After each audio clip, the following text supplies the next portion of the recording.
Next item, this is another sign of the alt media actually working.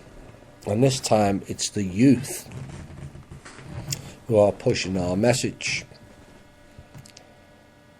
They don't just believe what the politicians and mainstream media are telling you and look for the agenda.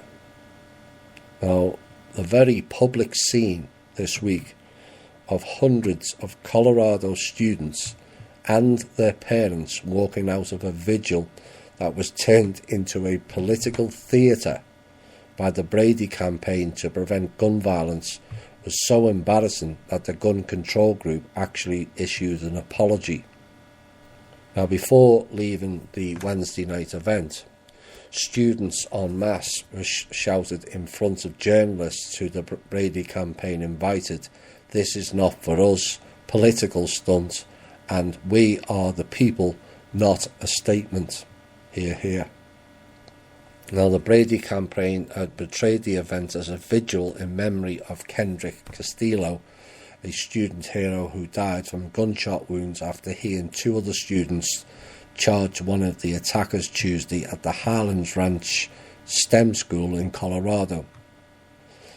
So instead of putting together an event to bring people together to mourn, the gun control group brought in activists and Colorado politicians, Democratic presidential contender US Senator Michael Bennet and Democratic US Representative Jason Crow, to push a one-sided political agenda.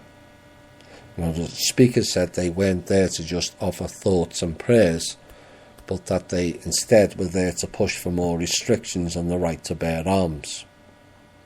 And they said, "We saw this with events after the shooting at Parkland High School in Florida.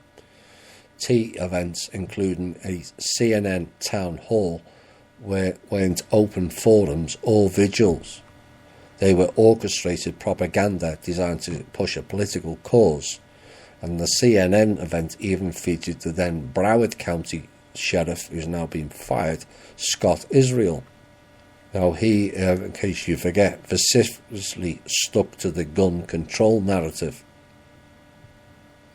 and he should have known, and we would all soon find out that as a school resource officer stayed outside during that particular attack, that Mr. Trump later called that officer a coward.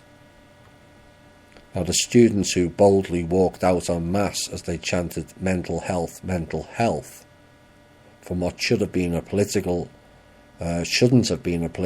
event, did shock the mainstream media into actually reporting on the story. Oh my. The youth are finding out. The tide is turning, as was forecasted last year. It appears slow, but in reality it's not. It's spreading through the holes of perceived power and slapping them right between the eyes.